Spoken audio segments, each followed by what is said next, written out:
يا جماله على البيتزا التحفة الهشة الجميلة الصيامي النباتي الاقتصادية التحفة تحفة تحفة. تعالوا بقى نقول لكم احنا عملناها ازاي.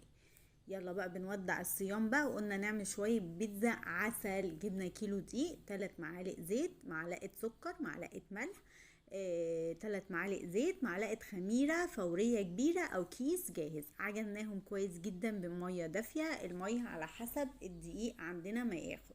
عجناهم حلو قوي قوي لحد ما بقت طرية مش ناشفة قوي، وعشان تبقى هشة معانا، وسبناها ترتاح. ولما اختمرت بدأنا ان احنا نعملها في الصواني. الكيلو ده عمل 4 صواني حلوين معايا، فردتهم على 4 صواني كبار.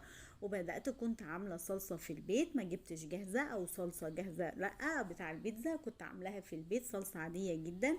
بدأت ان انا افردها في الصواني زي ما انتوا شايفين. تاني خطوة معانا ببدأ ان انا افرغها كده بالشوكة عشان تبقى مش مكبوسة كده، وتبقى متفرغة زي اللي بنجيبها جاهزة بالظبط. تحفة يا جماعة، وكانت حلوة قوي قوي قوي.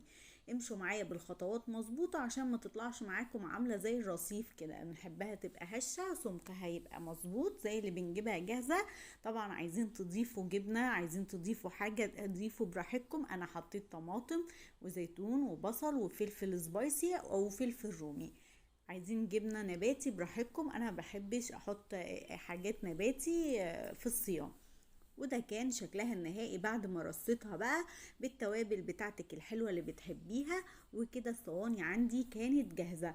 فرن سخن مسبقا، الرف الاوسط، واستوت. وده كان شكلها النهائي، كانت تحفة هشة وطرية وتحفة على الريحة جميلة جدا.